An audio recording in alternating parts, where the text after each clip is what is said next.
Hi friends, host Eric here, talking with famous people, and I'm responding to Drama Queen, who is an INFP who's in love with an ISFJ male. In terms of socionics, once he feels he no longer needs anything from me, he leaves.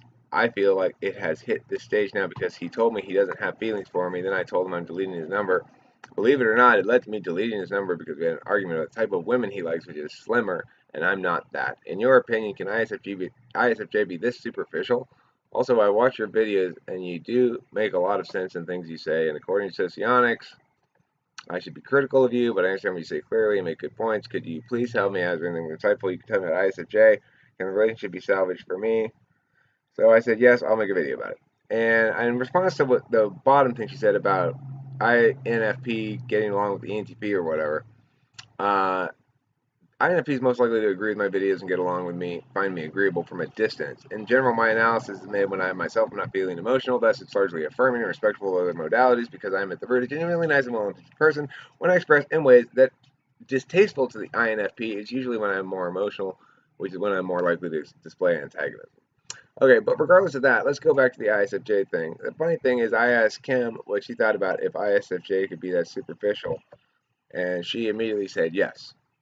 So, um, I'm not sure.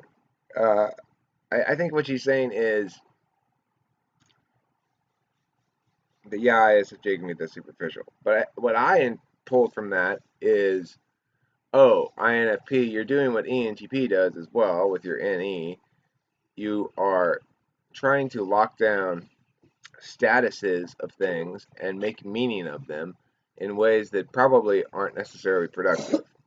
So the reality is, every individual, people say they have preferences for this or that, but really at the end of the day, they have preferences for an individual human being. And, you know, it, some people are more attentive to FE concerns than others. One of the FE concerns that people have is, how am I going to look walking down the street with this person? Something like that. It's a very low concern for me, but I have FE in the third slot. ISFJ's got in the second slot. They're going to be more concerned with it. However, I personally side with the FI crowd in this matter.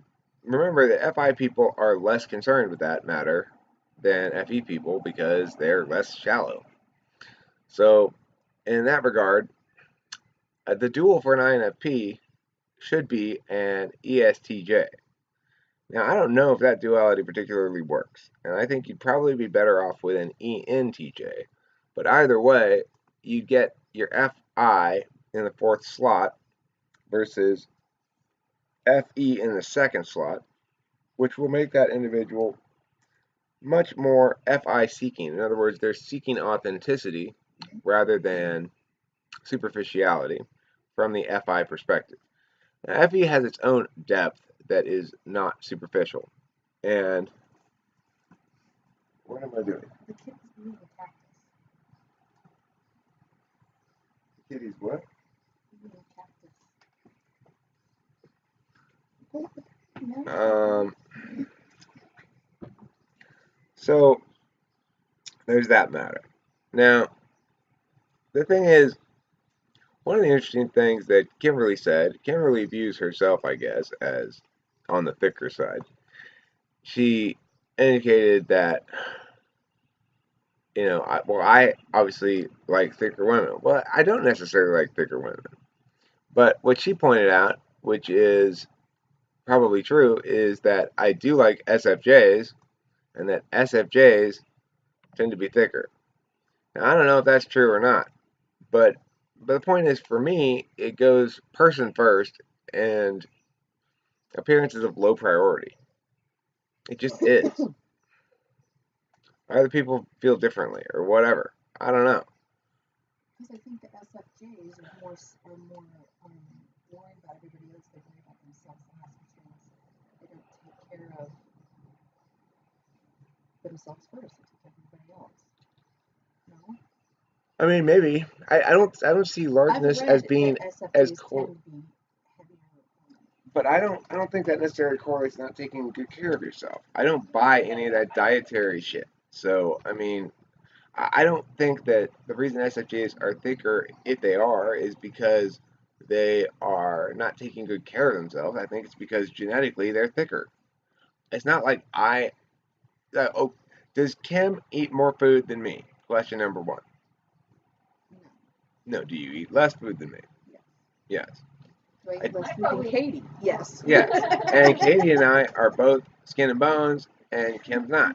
So I don't buy that dietary shit at all. I think it plays a very small role in the impact of what what size you are compared to things like the only thing that really matters, which is genetics.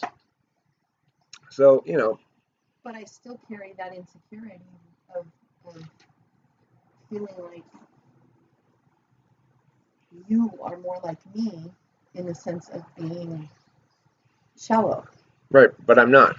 I really couldn't give a fuck. I have no fucks to give regarding that. Kim's substantially more attractive than my last wife, as far as I'm concerned. And as far as I'm concerned, she's the most beautiful woman in the world. Why? Because I love her. And I don't really care about those other things. It's a low enough priority in my stack that I don't care about it. It's where it should be as far as I'm concerned. I care about the fact that Kim allows me access to my blind spot, introverted feeling. I don't always deal with it well, but fortunately she countervalues it. What you need in life, I think, is your dual. Whether it works for INFP and ESTJ, that's an open-ended question because I've seen examples of it not working. So, I'm not sure what to say for INFP in their dual type. I really think you guys may be better suited with ENTJ, but that's just a gut feeling. I don't know. The mechanics of duality work great with perceivers. I'm not sure they work so great with judgers. And now I will open up the floor like I said I was going to, and I haven't yet. Anybody else have comments about this? ISFJ, shallowness, FE, FI, appearance, stuff like that?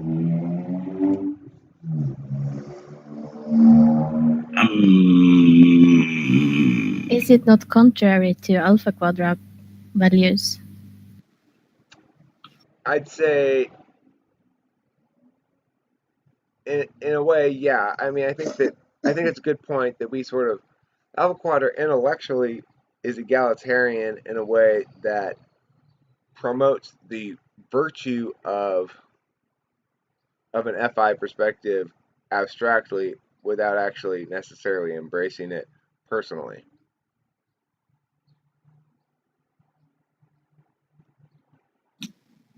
Couldn't FI have those physical preferences in terms of valuing this or that?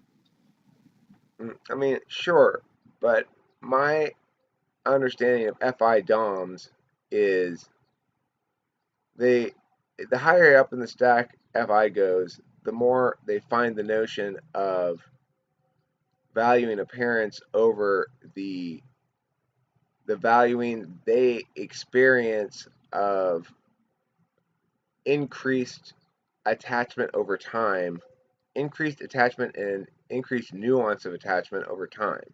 That's really what like an FI Dom, that's how they understand their love for something is as a developed and as a development of and developing. You want a red instead of a menthol? Why don't you hold on to that one for later?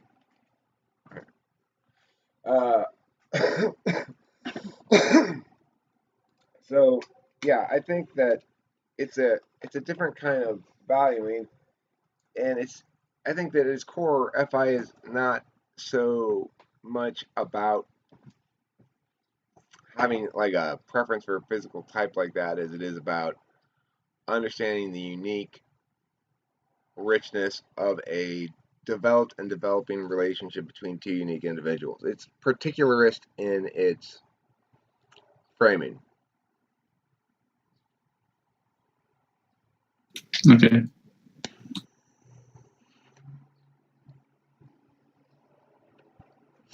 Anything else?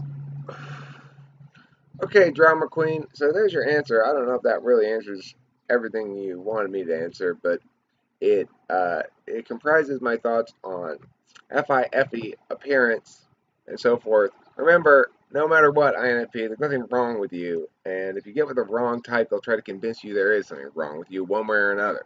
But there's nothing wrong with you. And if you're with somebody who's trying to convince you otherwise, then they're either expressing their own insecurities, they need to get over it, like I sometimes do, or Kim sometimes does in our relationship. It's not perfect. Or you're with the wrong type of person. So there you go. Don't forget to eat plenty of cheese. Bye.